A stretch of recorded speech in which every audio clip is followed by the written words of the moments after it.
I spent over $50,000 in a year to help my parents, but in the end, I realized that money couldn't buy their love. Every week, I gritted my teeth and sent $1,000, convincing myself that I was doing the right thing, that family is supposed to help each other. But no matter how hard I tried, it was never enough. They always had another name to praise, another person to favor. That person was Emily. Emily, my younger sister, never had to worry about money for even a single day in her life.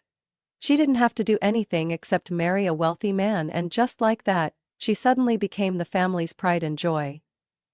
My parents praised her as if she had single-handedly built a happy family, as if she were some financial genius. When in reality, Emily had never earned a single penny on her own, and me, I worked myself to exhaustion, drained every last cent I had, only to be treated like a walking ATM. When my dad lost his job, my mom called me in the middle of the night, her voice frantic, as if the world was about to end. "Olivia, honey, your dad got laid off. We don't know what to do anymore. The house, the bills, the electricity, the water, everything is piling up. If no one helps, we might have to sell the house." I sat there, gripping my phone, my heart pounding. I didn't have much money. I had rent to pay, insurance, my car, and student loans still hanging over my head. But how could I say no when my mother was crying on the other end of the line? "Mom, I'll send you the money, I won't let you lose the house." The very next day the first $1,000 vanished from my account. At first I thought I was doing the right thing, helping family is the right thing to do, isn't it? But then, it became a bottomless pit. Every week I would get messages from my mom. "Olivia, things are a little tight this week, can you send a bit more? Olivia, the electricity bill is really high this month, can you help? Olivia, sweetheart, we promise we'll pay you back, we just need a little help." And just like that, every penny I earned poured into that bottomless pit. While I cut back on my spending, skipped my morning coffees, and didn't dare buy myself a new pair of shoes, Emily continued living lavishly in her husband's mansion. Every time I visited home, I had to listen to my mom endlessly praise her. "Do you see how smart Emily is? She married the right man, no worries in life. Olivia, why don't you learn from your sister, stop overworking yourself and find a good man to marry?"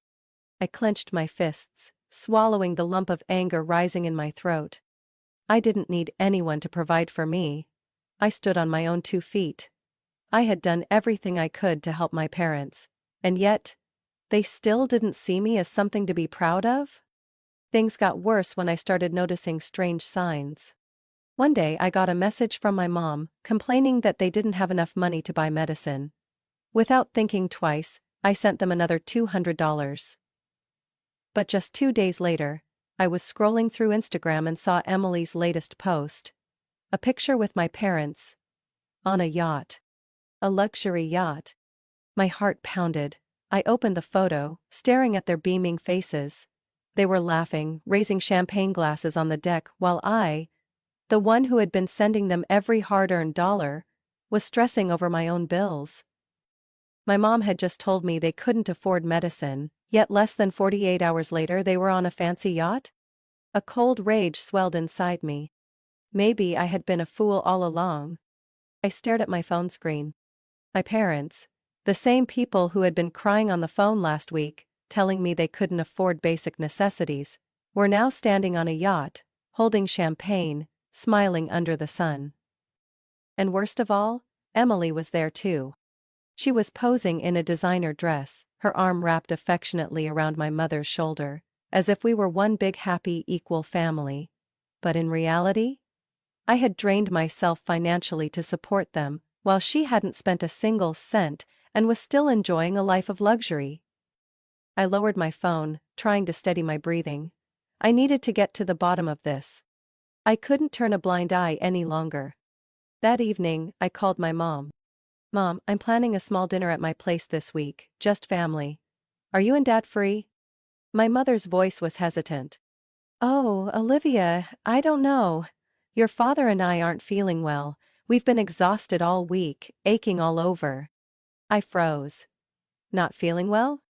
They had just been on a yacht trip with Emily, And now they were claiming they had been exhausted all week? Anger flared inside me, but I kept my voice calm. Then I'll stop by, bring some food and medicine for you. My mother quickly responded, her tone slightly tense. No, no, don't come. I don't want you to catch anything. If you want to help, just send me a little money for medicine. I bit my lip. Money again. It was always about money. How much? I asked, pretending not to suspect anything. Just around $300. Once we're feeling better, we'll come visit you. I nodded, even though she couldn't see me. All right, I'll send it right away. I ended the call, but instead of transferring the money, I grabbed my car keys. I needed the truth. From them. I didn't go straight to my parents' house, I needed confirmation first. I drove to Mr. Harrison's house, the neighbor who lived right next door to my parents. He was a retired teacher who spent his afternoons tending to his garden. I parked in front of his house and walked up to the gate. Hi, Mr. Harrison. How have my parents been lately? I asked casually, trying to keep my emotions in check. Mr. Harrison looked up, resting both hands on his cane as he squinted at me. Oh, they just got back yesterday, seemed like they had a great time. My stomach clenched. Just got back. I tried to sound nonchalant. I thought they had been home all week. Mr. Harrison chuckled. Oh no. They were on a trip with Emily and her husband. I think they went to Florida? A few days ago, they even asked me to feed their fish while they were gone. It felt like a bucket of ice water had been dumped over my head. They had lied. Not only had they tricked me into sending them money, but they had also ignored my calls the entire trip. I forced a stiff smile. Thanks, Mr. Harrison, I have to go now. I turned on my heels and walked away, my heart pounding in my chest. Enough. I wasn't going to let this slide. The next morning, I drove straight to my parents' house. Their car was parked in the driveway. From the outside, everything looked the same. Just an ordinary quiet house with no signs of luxury. But I knew the truth. I knocked on the door. My mother opened it, her eyes lighting up when she saw me. Olivia, I wasn't expecting you. Why didn't you call first so I could prepare? I stared at her, nausea rising in my throat at the falseness in her voice. I just wanted to check on you and Dad. I stepped inside. The house was spotless. Too spotless, like they had just come back from a vacation. Which, of course, they had. I glanced around. On the dining table, a few suitcases were still unpacked. A wide-brimmed hat rested carelessly on a chair, the exact same one Emily had worn in her Instagram photo. I turned back to my mother. So, how was the trip, Mom? The smile on her face stiffened. What trip? I let out a cold laugh. The trip to Florida. On the yacht, with Emily. You know, the trip where you lied to me about being sick so I'd send you more money? My mother's face flushed with embarrassment. I crossed my arms, waiting. At that moment my father stepped out of the kitchen, staring at me. Olivia, what kind of tone is that? Watch your attitude. I let out a cold chuckle. Watch my attitude? I've sent you over $50,000 in a year. I've lost sleep worrying about you struggling. Meanwhile, you were on vacation, sipping champagne, lying to me just to get more money? My mother quickly interjected. You're blowing this out of proportion. Can't your parents take a break? I clenched my fists. A break? You told me to send money because you couldn't afford medicine. You didn't even tell me you were going away. Why don't I have the right to know? My father folded his arms, his voice cold. We don't have to report everything we do to you. I nodded, feeling my heart grow colder with every passing second. Then I don't have to send you another dime. I pulled out my phone, opened my banking app, and right in front of them, I canceled all my recurring transfers. My mother panicked. Olivia, don't do this, we need that money.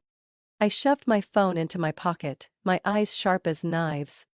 Then ask Emily, I've had enough.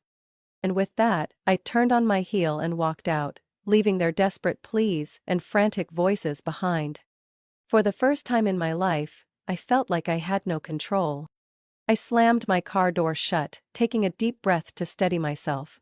But nothing could cool the rage boiling inside me. My parents had deceived me.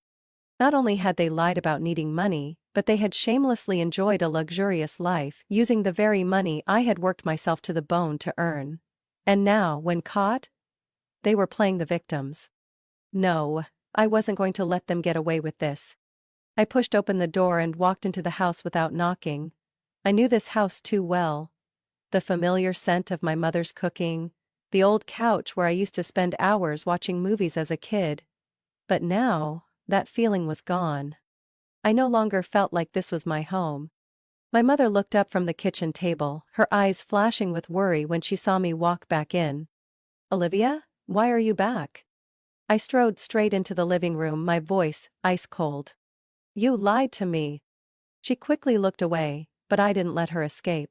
"You said you weren't feeling well, but in reality you were sipping cocktails on a yacht. You asked for money for medicine, but it was really for a vacation with Emily. You say I'm family, but you've never treated me like one." My mother stood up, crossing her arms. "You're overreacting, Olivia. It was just a short trip. I don't understand why you're so angry." I let out a bitter laugh. "You don't understand? Fine, let me spell it out for you."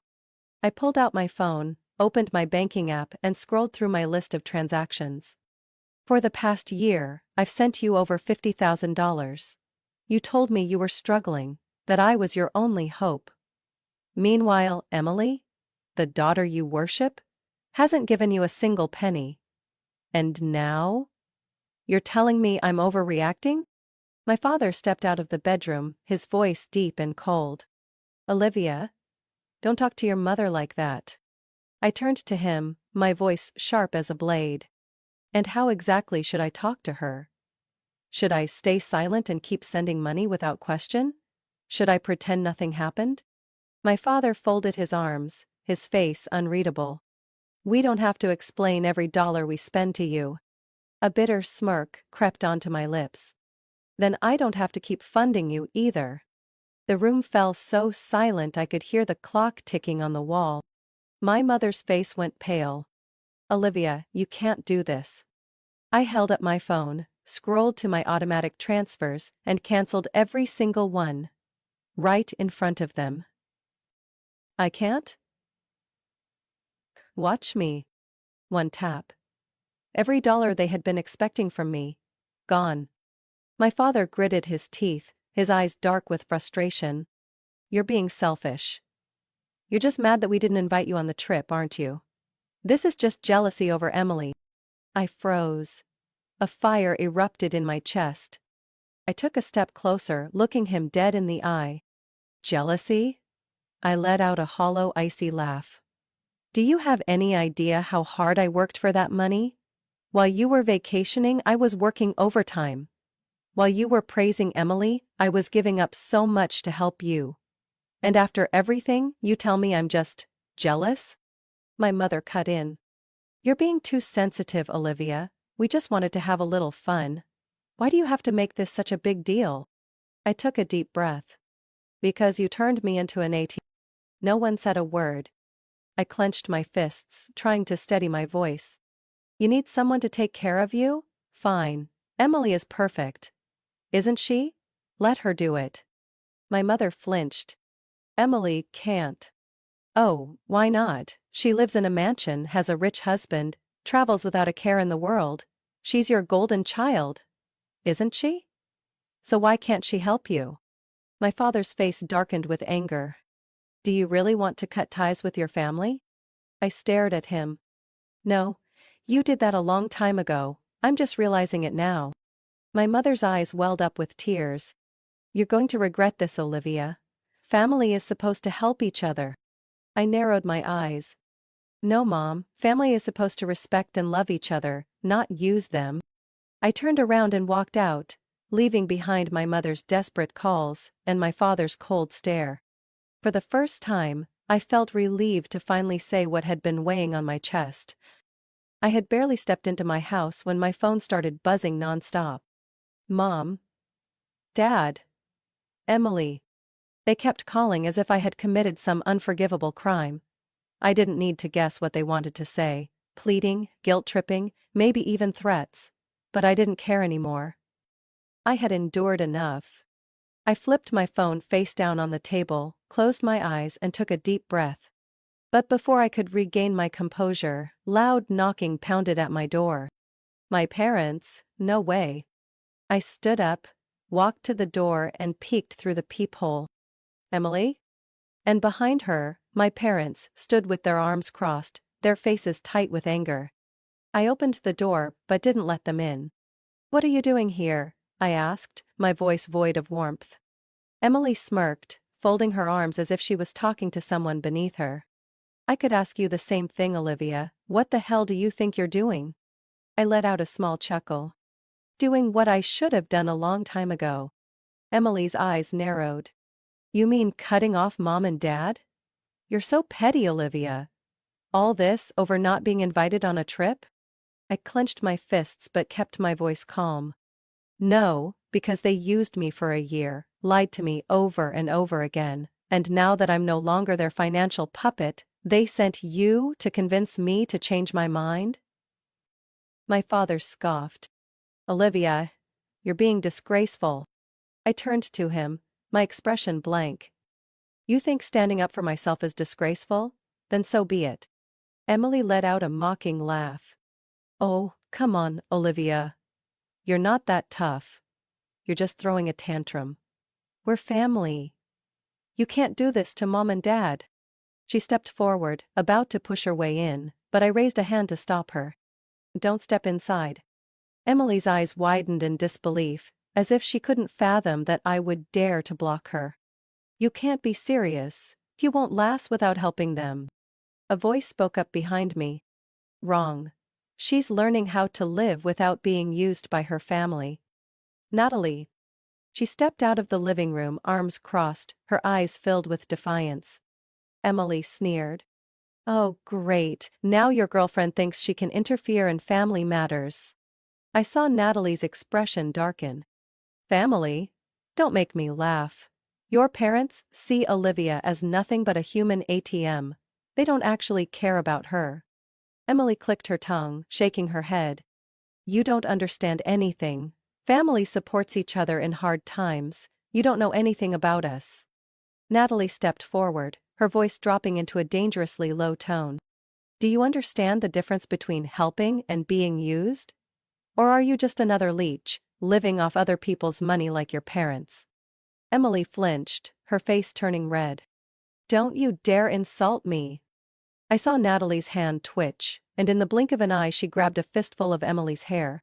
Emily shrieked, struggling, but Natalie didn't let go right away. "Listen to me, Emily. You and your parents will never take advantage of Olivia again. If you show up here one more time, don't expect me to be polite." Emily gasped when Natalie finally released her. She staggered back, her eyes blazing with fury and humiliation. "Are you insane?" Emily shouted, rubbing her head. My mother lunged forward, her voice shrill with outrage. "Olivia, you're letting your girlfriend attack your own sister? Have you lost your mind?" I crossed my arms, staring at them. No, Emily deserved it. My father took a step forward, his voice seething with anger. "You need to control your girlfriend, she just assaulted our daughter." I laughed. "Oh? And what about Emily barging into my home, insulting me and demanding my money? That's fine with you?" Silence. I took a slow breath, my voice icy. "And listen carefully. This is the last time we will ever speak. Don't call me. Don't come to my house. From now on, I owe this family nothing." Emily's eyes burned with fury, her lips trembling. "You'll regret this, Olivia. You'll come crawling back, begging mom and dad for help." I met her gaze without a flicker of doubt. "Never." Emily gritted her teeth, spun on her heel, and stormed off. My parents followed quietly, their faces rigid with anger. When the door slammed shut, I felt lighter than I had in years. But I knew this wasn't over. My parents wouldn't let this go. Emily wouldn't accept defeat so easily. And I wasn't wrong. Just a few days later they returned, this time, with backup. I was sitting on my couch, scrolling through my phone, when furious knocking echoed through my apartment. I didn't even need to check the peephole to know who it was. I opened the door. Emily, and Dan. Her husband loomed behind her, broad-shouldered and intimidating. Like he was here to teach me a lesson. Emily crossed her arms, her lips curling into a sneer. So you really think you can just walk away from this family that easily? I leaned against the doorframe, crossing my arms. I don't think, I know. Emily's eyes flared with anger. You don't get to cut off mom and dad. You think you can just abandon your responsibilities? Family is forever, Olivia. I smirked. A family that exploits each other isn't a family at all. Dan stepped forward, his voice low and threatening. You should rethink this, Olivia. I stared straight at him, unflinching. Oh yeah? And what if I don't? His lips curled into a smug grin. Then I'll make you regret it. Natalie stepped out from behind me, standing right by my side, her eyes razor-sharp. Oh? And how exactly are you planning to do that? Hit a woman? Pathetic. Dan scoffed, but I saw his fists clench. He took another step forward. But I didn't give him the chance. I struck first. My fist connected with his jaw, sending him staggering back. Emily shrieked. Olivia, are you crazy? Dan stumbled, his eyes wide with shock. But I wasn't done. My second punch slammed into his gut, knocking the wind out of him. He doubled over, coughing, clutching his stomach, his face contorted in pain. Emily rushed forward, grabbing him, her eyes burning with hatred. You just made a huge mistake. I exhaled sharply, my fists still clenched. No. You made a mistake thinking I was still your family's puppet. Emily bared her teeth, looking like a cornered animal. All right, Olivia. If you want war, we'll have war. I let out a cold, amused laugh. No, Emily, you've already lost, you just don't realize it yet. She hauled Dan up, the two of them stumbling away from my porch. I watched them disappear into the night. I wasn't afraid. They were losing control and they knew it. 1 week later. I thought it was over. But then, I got a call from Mr. Martin, my parents' neighbor. Olivia, got a minute? There's something you might want to hear. I gripped my phone, sensing something was off. Yes, of course, what is it? Mr. Martin chuckled lightly. Well, last night, your parents had a nasty argument. The whole neighborhood could hear it. I frowned. What were they fighting about? You, and Emily. I sat up straight. Emily? What happened? Mr. Martin lowered his voice, as if someone might overhear. They demanded she start supporting them financially since you cut them off, but she refused. I was silent. You know what, Olivia? She yelled at them, saying she wasn't a bank and that your parents should take responsibility for their own lives instead of leeching off their children. I laughed. Sounds familiar, doesn't it? Mr. Martin chuckled. Sure does. I guess she enjoyed the luxury, but she didn't want the burden you carried. She stormed out that night after tearing them apart. I let out a long breath. It was over. My parents lost both their children in the span of a week. No more Olivia to provide for them, no more Emily to cling to. Just the two of them, sitting in an empty house, realizing they had destroyed everything with their own hands. I set my phone down on the table and leaned back in my chair. Natalie walked out of the kitchen, carrying 2 cups of coffee. Any news? I took one, sipped it, then smiled faintly. My parents just lost their last child. Natalie raised an eyebrow. What do you mean? I placed the cup down, looking at her with more relief than I had ever felt before. Emily left them, they have no one left to leech off. Natalie chuckled. Well, so even their golden princess couldn't take it anymore. I nodded. She was only ever interested in luxury, never actually helping them. Now, she's turned her back on them too.